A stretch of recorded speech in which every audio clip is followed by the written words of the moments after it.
विश्वानि देव सवितर्दुरितानि परासुव यद्भद्रं तन्नासुव।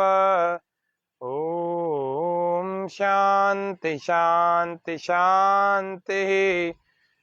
सबसे पहले आप सभी योग व स्वास्थ्य के इस विशेष कार्यक्रम जो प्रतिदिन लाइव चलता है फेसबुक के पेज पर, स्वामी न्यूज़ के फेसबुक पेज पर, आप सबका हार्दिक स्वागत अभिनंदन करते हुए आज के कार्यक्रम का हमारा शीर्षक है प्राणायाम पैकेज। नियमित प्राणायाम पैकेज से बढ़ाएं इम्यूनिटी। और जब नियमित प्राणायाम करेंगे तो हमारी इम्यूनिटी निश्चित रूप से बढ़ने वाली है।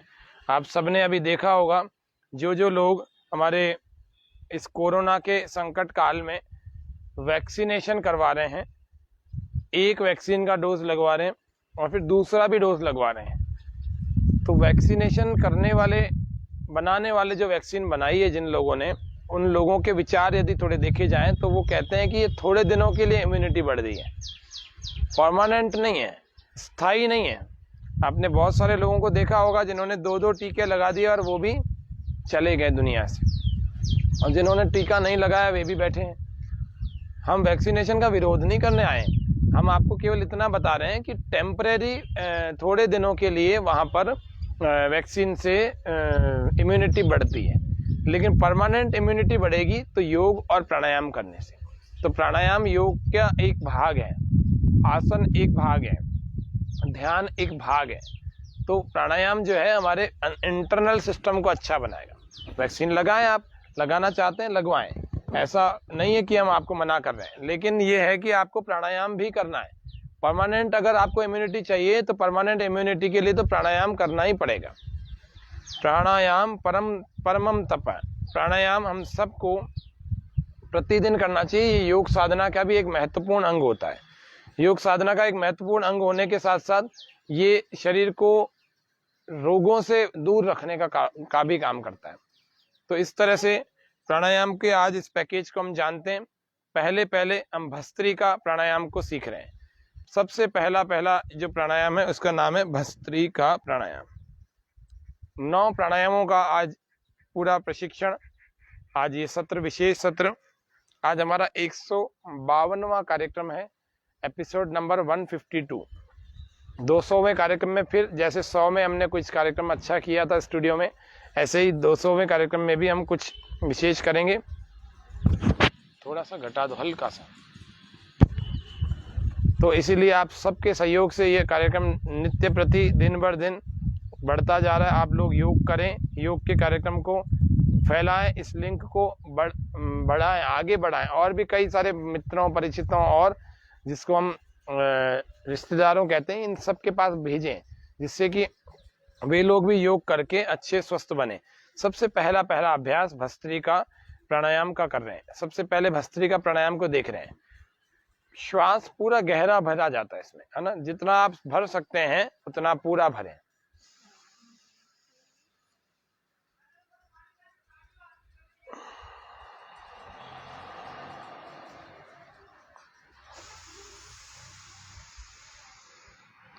गहरा श्वास भर लेंगे। 9 क्रियाएं, प्राणिक क्रियाएं। प्राणायाम कपालभाति वैसे शोधन की क्रिया है, लेकिन इसको प्राणायाम बोल देते हैं क्योंकि प्राणों से जुड़ी हुई क्रिया है। गहरा श्वास भरे बिना रोके बाहर छोड़ देंगे।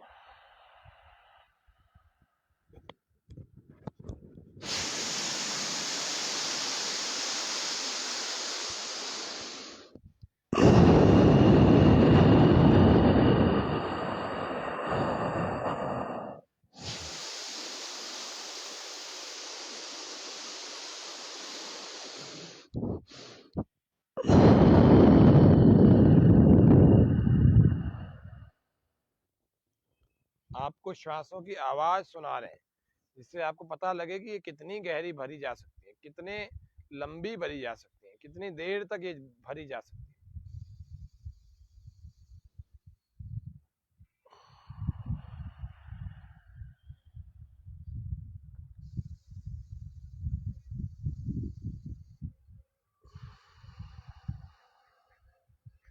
ये प्राणायाम ऐसा है जो बीमार से बीमार व्यक्ति, जो पलंग से उठ भी नहीं सकता वह भी कर सकता है। ये ऐसा प्राणायाम है। धीरे धीरे वो श्वासें लेटे लेटे भी भरेगा, लंबी भरेगा और लेटे लेटे ही श्वासें बाहर छोड़ेगा और गहरी लंबी बाहर छोड़ेगा। तो भस्त्रिका प्राणायाम होने लगेगा और भस्त्रिका प्राणायाम से हमारा पावर हाउस, जिसको हम श्वसन तंत्र कहते हैं, वह बहुत अच्छा मजबूत हो जाएगा। और इम्यूनिटी की तो क्या बात करते हो, इतनी जोरदार अच्छी इम्यूनिटी हो जाएगी, टॉप पर पहुंच जाएगी इम्यूनिटी। कपाल भाती दूसरा अभ्यास। अब इस भस्त्रिका को कितनी देर करना है प्रतिदिन? आप करना 3 से 4 मिनट, 3 से 5 मिनट, 3 से 4 मिनट या 3 से 5 मिनट, कम से कम 3 मिनट तो आपको करना ही है भस्त्रिका को। और आंखें बंद करके कीजिएगा और प्रसन्नता के साथ करेंगे। दूसरा अभ्यास जिसको हम कपाल भाती कहते हैं। तो कपाल भाती एक शोधन की क्रिया है। ये हठ योग के महत्वपूर्ण अंगों में एक क्रिया, एक अंग है। श्वास हर बार नासिका के दोनों छिद्रों से बाहर फेंकी जाती है।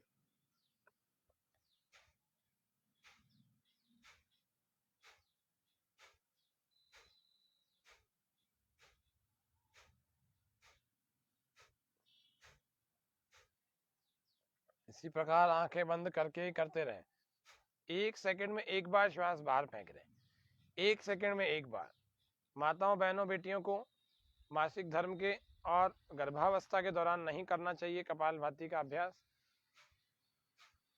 जिनके पेट का कोई ऑपरेशन हुआ है, सर्जरी हुई है, अथवा जिनके हार्ट की कोई सर्जरी हुई है, या शरीर में कहीं पर किडनी आदि का या किसी का ऑपरेशन हुआ है, उनको भी 6 महीने तक इन अभ्यासों से बचना चाहिए।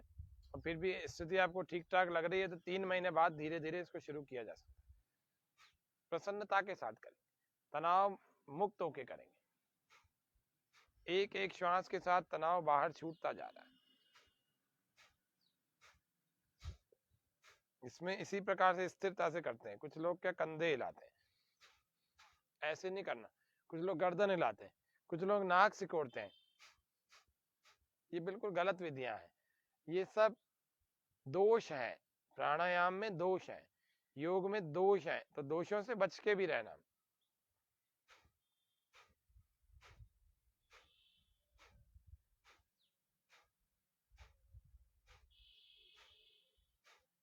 कपाल भाती के लिए हठयोग के ग्रंथ कहते भी हैं, भस्त्रावल्लोहकारस्य रेच पूरौ ससंभ्रमौ कपाल भातिर्विख्याता कफदोष विशोषिणी।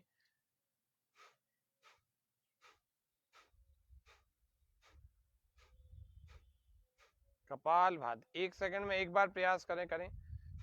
आप स्पीड बढ़ा सकते हैं, थोड़ी सी बढ़ा सकते हैं, प्रेशर बढ़ा सकते हैं। मोटे लोग जिनको हाई ब्लड प्रेशर नहीं है वे स्पीड बढ़ा करके कर सकते हैं। तो बहुत कमजोर नहीं है वे स्पीड बढ़ा के, प्रेशर बढ़ा के कर सकते हैं। कपालभाति से पहले नाक में तेल लगा लेना। भस्त्रिका कपालभाति अनुलोम विलोम से पहले नाक में तेल लगा के खींच लेना अंदर। वातक्रमेण व्युत्क्रमेण शीतक्रमेण विशेषतः भालभातिम त्रिधा कुर्यात् कफदोषम निवारयेत्। 3 प्रकार की कपाल भातियां बताई है। एक अनुलोम विलोम की तरह होती है, एक में पानी नाक से डाला जाता है, मुंह से बाहर निकाला जाता है। तीसरी ये है।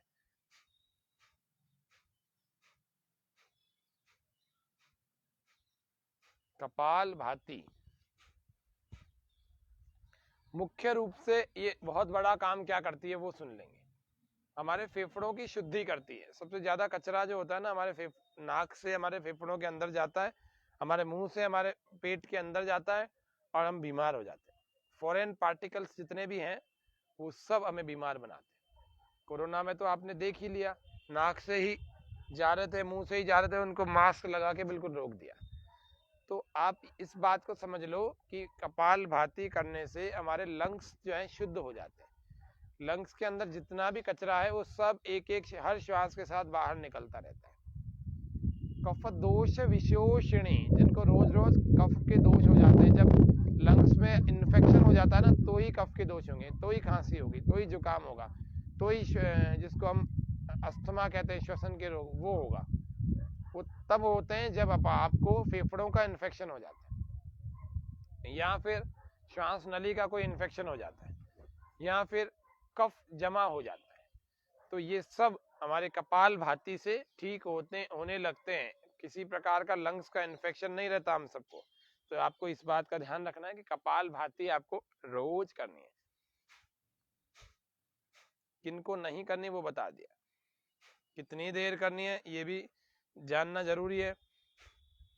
10 मिनट प्रतिदिन कपाल भाती का अभ्यास करना चाहिए। 10 मिनट अगर आप कपाल भाती करेंगे तो 10 मिनट की कपाल भाती से आप अपने शरीर को कपाल भाती से हील कर सकते हैं, रोगों से बच सकते हैं। कपाल भाती करने से मेटाबॉलिज्म अच्छा होता है। जिनका वजन ज़्यादा है उनका वजन धीरे धीरे कम हो करके, जिसको हम कहते हैं, बैलेंस होने लगता है।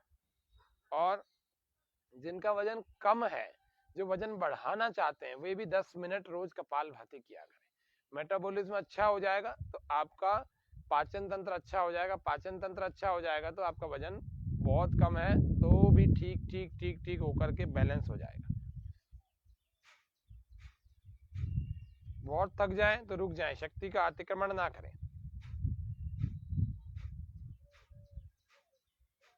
थक करके रिलैक्स हो जाए और फिर श्वास बाहर छोड़ करके पेट के अंगों की मसाज करें। ऐसे पेट अंदर खींचे और हाथों से पेट को अंदर लें।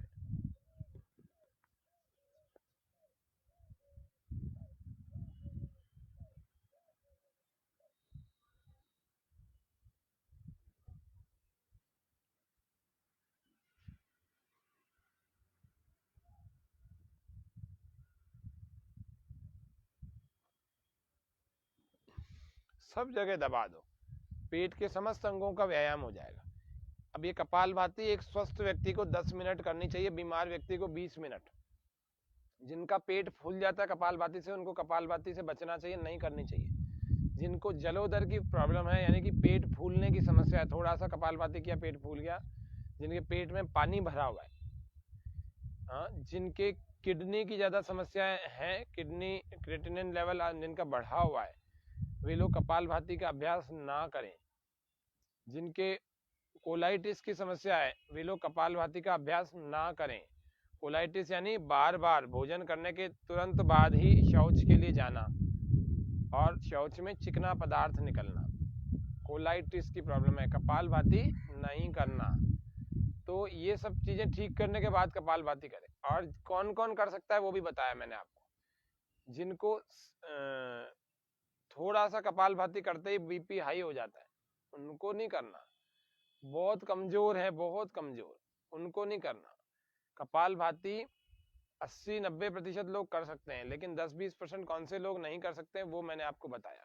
कपाल भाती खाने के तुरंत बाद नहीं करना, खाने को 4-5 घंटे, 4 से 5 घंटे हो चुके हो तो करना। सुबह उठ करके कर रहे हैं तो बहुत अच्छी बात है, सुबह शौच आदि से निवृत्त होने के बाद ही करना। अगर आपको कब्ज है तो कब्ज को ठीक करने के लिए आप ईसबगोल, त्रिफला, दिव्य चूर्ण या शुद्धि चूर्ण आदि लेकर के, पतंजलि में मिल जाते हैं, ये आदि लेकर के थोड़ा पेट पहले क्लियर कर लेना, उसके बाद कपाल भाती को करना। थोड़ा गर्म पानी पी करके टहल लेना तो स्वाभाविक रूप से पेट क्लियर होने लगता है। और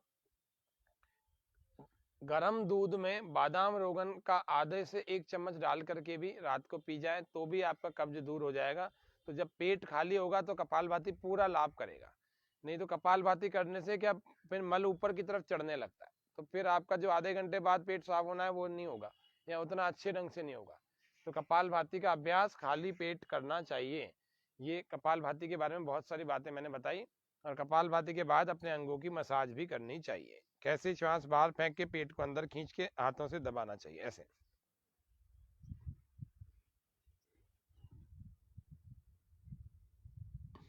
तो ये कपाल भाती।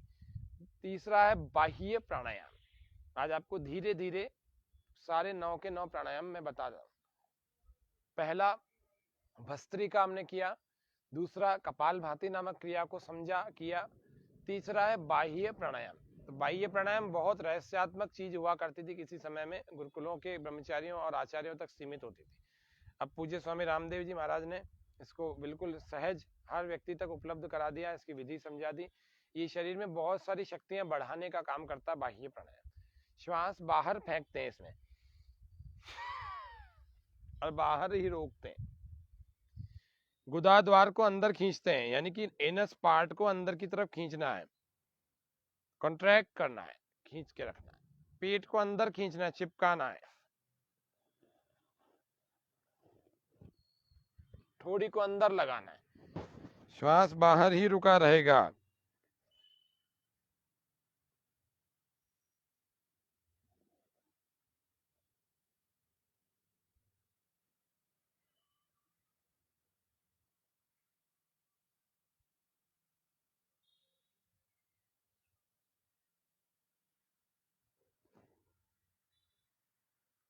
तीनों बंद लगे रहेंगे।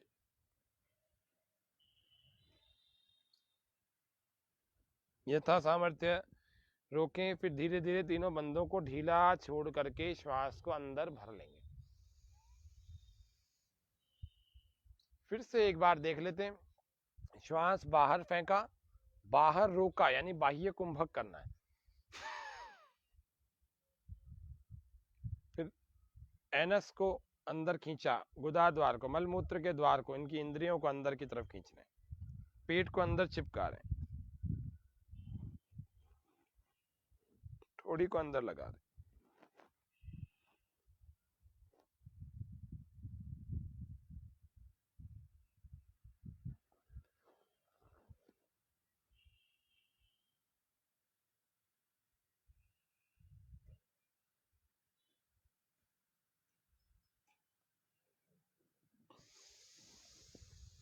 तीनों बंदों को छोड़ करके अकॉर्डिंग टू आवर कैपेसिटी, हमारी सामर्थ्य के अनुसार रोकें, फिर तीनों बंदों को छोड़ें और फिर श्वास को भर लेंगे। ये हमारा बाह्य प्राणायाम का अभ्यास हुआ। इससे piles, fissure, fistula and sexual disease ये सब ठीक हो जाती है। किसी भी प्रकार की हो, पुरुषों के धातु रोग हो, महिलाओं के मासिक धर्म से संबंधित समस्याएं हो, अन्य अन्य और भी बहुत सारी समस्याएं ठीक हो जाती है। तो पाइल्स, फिशर, फिस्टूला से बहुत परेशान रहते हैं लोग। हाई ब्लड प्रेशर हो जाता है, तुरंत इसको कंट्रोल करना है। आपके हाथ में 3 पॉइंट है, उनको दबा लेना। आपके उल्टे हाथ में यहाँ पर 3 पॉइंट है, 1, 2 और 3, इनको दबाया करें। 1, 2, 3, 5 से 10 मिनट में हाई ब्लड प्रेशर कंट्रोल हो जाएगा। और एक हाथ को ठंडे पानी में डुबो लेना। एक ये दूसरा प्रयोग है प्राकृतिक चिकित्सा। हमने कहा था प्राकृतिक चिकित्सा का सप्ताह मनाएंगे, रोज एक चीज आपको प्राकृतिक चिकित्सा की बताएंगे। तो हाइड्रोथेरेपी कहती है कि आपको एक हाथ को ठंडे पानी में डाल देंगे तो दूसरे हाथ में भी अपने आप ठंडक आ जाएगी, पूरे शरीर में ठंडक आ जाएगी और हाई ब्लड प्रेशर आपका 15 से 20 मिनट में नॉर्मल हो जाएगा। वो तो 5 मिनट में ही जाएगा। इस तरह से हाई ब्लड प्रेशर को प्राकृतिक चिकित्सा से ठीक किया जा सकता है। तीसरा, हमने बाह्य प्राणायाम जाना। बाह्य प्राणायाम सबको करना चाहिए। ये इसकी भी सावधानियां कपालभाति की तरह ही हैं, लेकिन इसमें सब जवानों को, जितने भी जवान लड़के लड़कियां हैं ना, सबको करना चाहिए। उनकी शक्ति उनके शरीर में रहती है।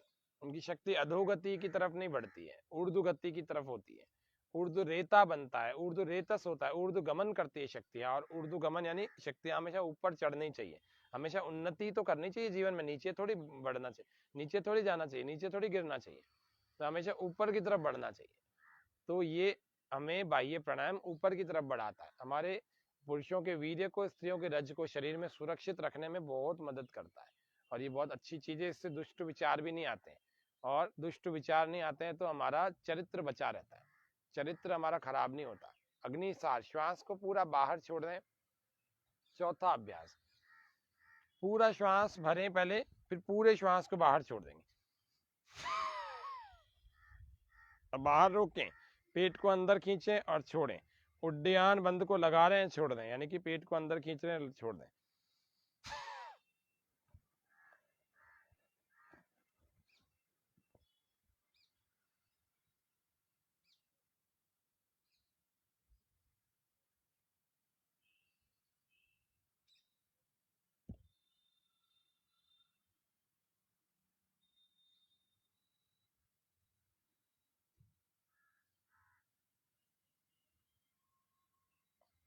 थक जाए तो श्वास भर लेंगे,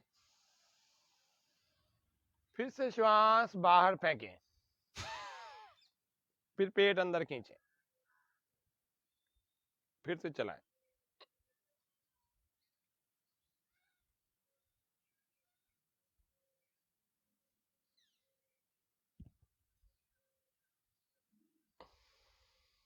फिर थक जाए फिर श्वास भर लेंगे। ये हमारा अग्निसार क्रिया हो गई। ये एसिडिटी को ठीक रखता है।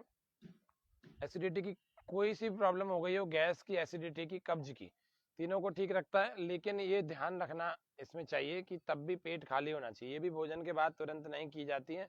ये भी सुबह ही, आप सुबह का समय निकालें, इन 9 प्राणायामों को करें। 4 क्रियाएं आज हमने बताई हैं। पहली है भस्त्रिका, फिर कपालभाति, तीसरी बाह्य और चौथी अग्निसार।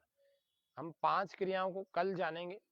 प्राणायाम का कंप्लीट पैकेज का दूसरा भाग इस कार्यक्रम का कल हम पूरा करेंगे, जिससे कि आप थोड़ी थोड़ी चीजें समझेंगे तो और अच्छे ढंग से समझ में आने लगेगी। युवाओं के लिए दंड बैठकों का अभ्यास परम आवश्यक है, तो युवा लोग सभी दंड बैठक अवश्य करें। दंड बैठकों का अभ्यास आपको कई दिनों से बता रहे हैं, आज फिर कर रहे हैं। श्वास पूरा भर के पहला दंड, जिसको हम साधारण दंड कहते हैं, श्वास भर के जाएंगे। 1 2 3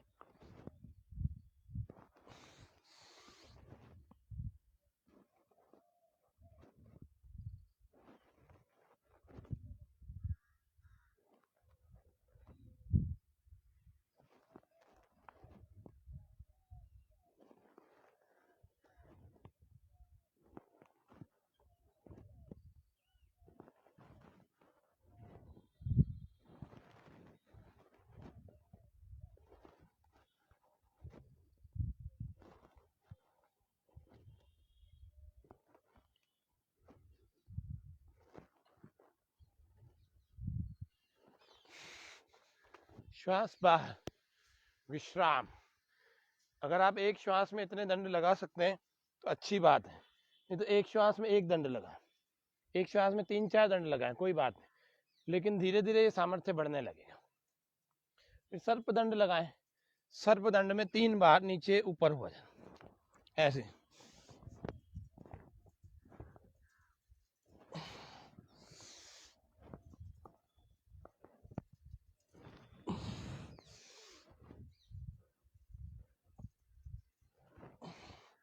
विश्राम। तीसरा वक्ष विकासक दंड। हाथों को उतना खोलें जितनी चौड़ी हमारी छाती, जितना चौड़ा हमारा सीना। लंबे लंबे श्वास भर के पहले रिलैक्स हो जाए,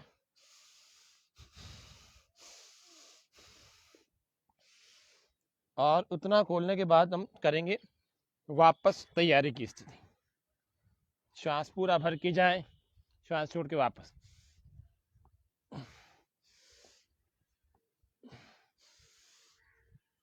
और चाहें तो आप एक श्वास में कई सारे दंडों को लगा सकते हैं। वक्ष विकासक दंड करेंगे, पूरा श्वास भर लेंगे।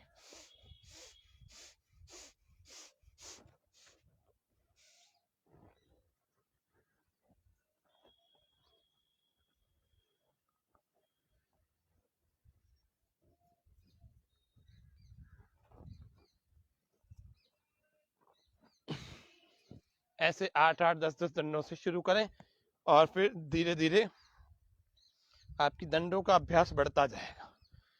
फिर अपने भुजाओं को सहलाएं, थोड़ी थोड़ी मसाज करें।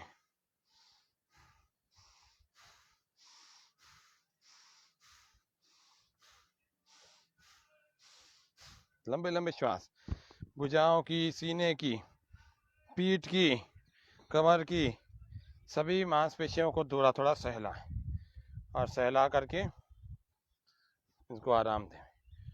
और यदि सामर्थ्य है तो और दंड लगाएं। और कब लगाएं? सुबह सुबह लगाया करें, शाम को नहीं लगाना, उससे शक्ति का ह्रास होता है। 1 2 3 वापस, 1 2 3 वापस। इसको कहते हैं वृश्चिक दंड, बिच्छू की तरह से।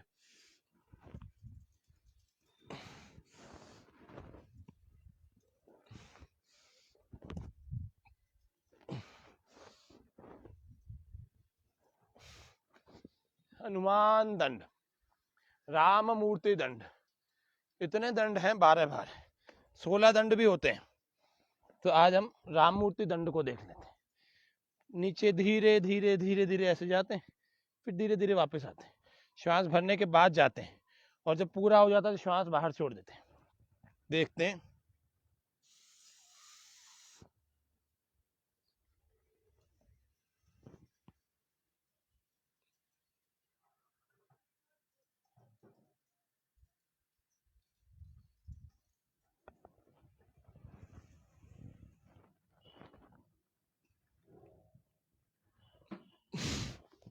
ये राम मूर्ति दंड। प्राय शुरू में तो दिक्कत क्या आती है, चले तो जाते, वापस आया नहीं जाता, लेकिन इसका अभ्यास करते रहने से ठीक ढंग से होने लगता है। हनुमान दंड, एक पैर को उसी साइड के हाथ के पास लाना, श्वास भर के लाना, दूसरे में दंड लगाओ, तीसरे में वापस आ जाओ।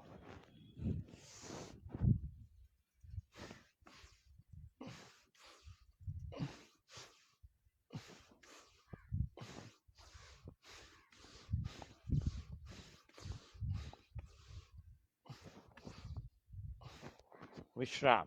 ऐसे दंडों का अभ्यास रोज करना, फिर भुजाओं को, फिर वक्षस्थल को, फिर कमर को, फिर कंधों को, फिर पीठ को, सबको सहला दें। विश्राम। और थक जाने पर, मतलब जिसको हम कहते हैं पसीना आ जाए, श्रम क्लम पिपासोषण शीतादीना सहिष्णुता आरोग्यम चापि परमम व्यायामाद उपजायते, तो थोड़ी देर शवासन कर लेने चाहिए। अंत में कर लो शवासन, हो थकान का पूर्ण शमन।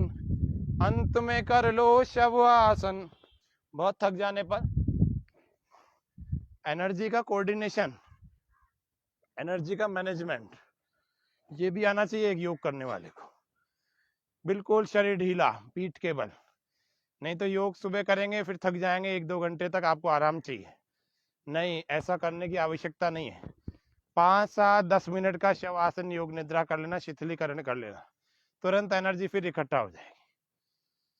लंबे लंबे श्वास भरते छोड़े, भरे छोड़े।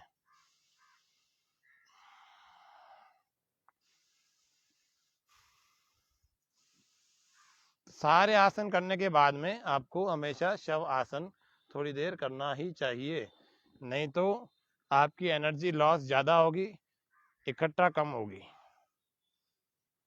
हो थकान का पूर्ण शमन। कई सारे लोगों को मैं जानता हूँ, कहते हैं सुबह हम योग करते हैं, 1 घंटा खूब थकाते हैं और फिर 1-2 घंटा सो जाते हैं, थकान बहुत हो जाती है। तो अपनी क्षमता के अनुसार एक तो करते नहीं, जबरदस्ती कर लेते हैं। फिर क्या करते हैं, शवासन कभी नहीं करते हो, या ध्यान नहीं करते कभी। मेडिटेशन भी करें, शवासन भी करें, योग निद्रा, शीतलीकरण, ये सब आना चाहिए। किसके बाद कौन सी क्रिया करनी है, किसके पहले कौन सी क्रिया करनी है, कहीं उपासन आपने छोड़ तो नहीं दिया, रिवर्स पोस्चर छोड़ तो नहीं दिया। बहुत सारी चीजें ध्यान रखनी होती है योगासनों में, प्राणायाम में, वो सब चीजें याद नहीं रखते हैं। कैलोरीज को बर्न करने वाली तो सारी क्रिया कर देते हैं, एनर्जी लॉस करने की सारी क्रिया कर लेते हैं, लेकिन एनर्जी इकट्ठा करने वाली कुछ क्रियाएं करते ही नहीं है। तो वो अपने को ध्यान रखना है। इसीलिए एक अच्छे योग शिक्षक की देखरेख में अपने को योग को शुरू करना चाहिए, उसी से सीखना चाहिए। थोड़े दिन जब सीख जाए फिर स्वयं कर सकते हैं। आसन तो बहुत सारे होते हैं, चतुरशीति आसनानि समस्तानि, मतलब यहाँ तो 84 लाख आसनों की बात कर रहे हैं गेरंड संहिता के ऋषि तो, लेकिन बताए हैं 32 आसन। अब 32 भी अब हर व्यक्ति को नहीं करना है, एक व्यक्ति अपने रोगों के अनुसार कौन से आसन करे, कौन से आसन ना करें, ये बड़ी आवश्यक बात है, महत्वपूर्ण बात है।